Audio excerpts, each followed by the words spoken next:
Hey guys, in this video we're going to be talking about how to separate guitar tracks with equalization. This will allow them to be easily distinguishable and give you a much cleaner sounding mix. This technique is especially important for working on large projects with a lot of different instruments because they'll easily clash together if you don't have your equalization right.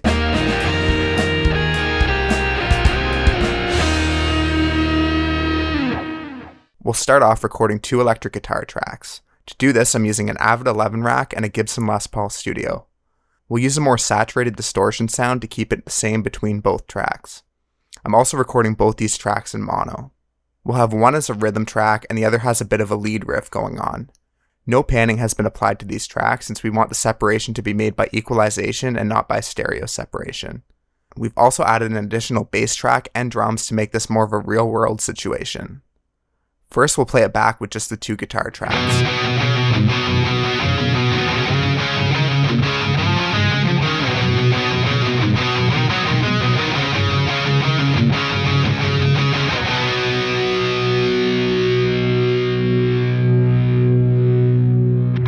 As you can hear, there isn't much separation between these tracks. Now we'll play it back with the drums and the bass added as well.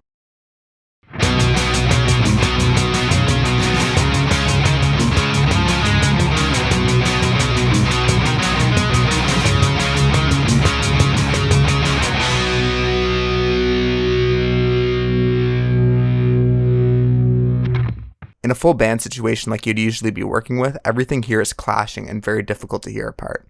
Normally you'd want to try and avoid this as you're actually recording by recording your lead and rhythm guitar differently so they occupy different frequencies, but let's take a look at how we can address this issue with a bit of equalization. The first thing we're going to do is boost and cut a track by about 4 dB at 2 different frequencies. We'll boost the first track at 4 kHz and cut at 2 kHz, and do the opposite on the second track. You might not necessarily want to boost and cut this much in your final mix.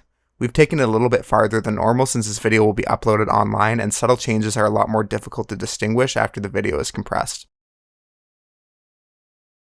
Now we'll play it back and hear the difference.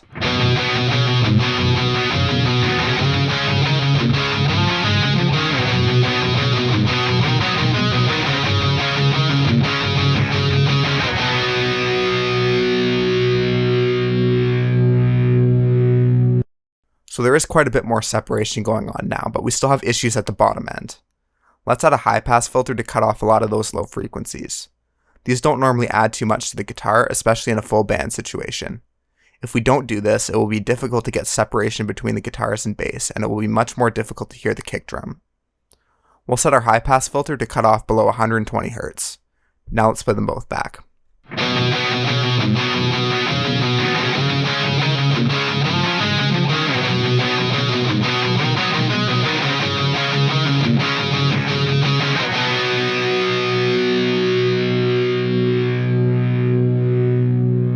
We've got much better separation between the 2 tracks now. We'll try adding in the bass and drums now.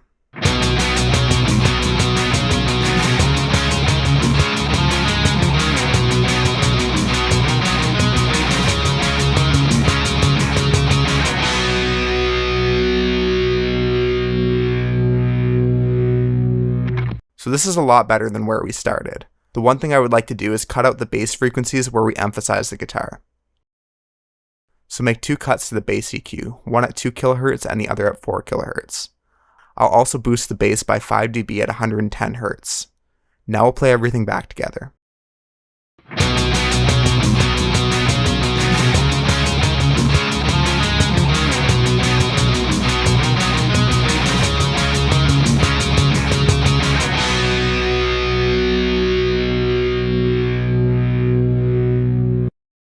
When working on a full mix, you'll also want to do some stereo separation. This will really make a big difference to the separation, but it's not good enough on its own without the EQ changes we made. Let's pan the rhythm guitar 50% left and the lead guitar 50% right and play back the tracks.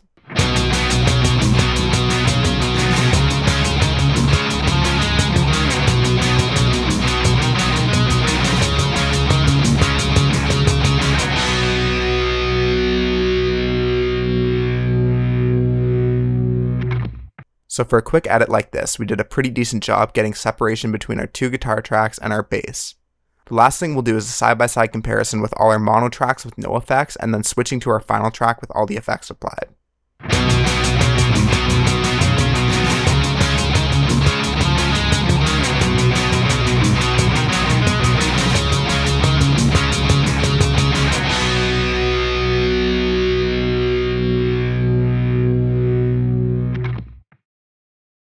Thanks for watching this video on separating two similar sounding tracks with equalization. If you found this video helpful, don't forget to give us a like and subscribe to the channel. You can also check us out on Facebook, Twitter, and our blog. Links to these sites can be found in the video description below.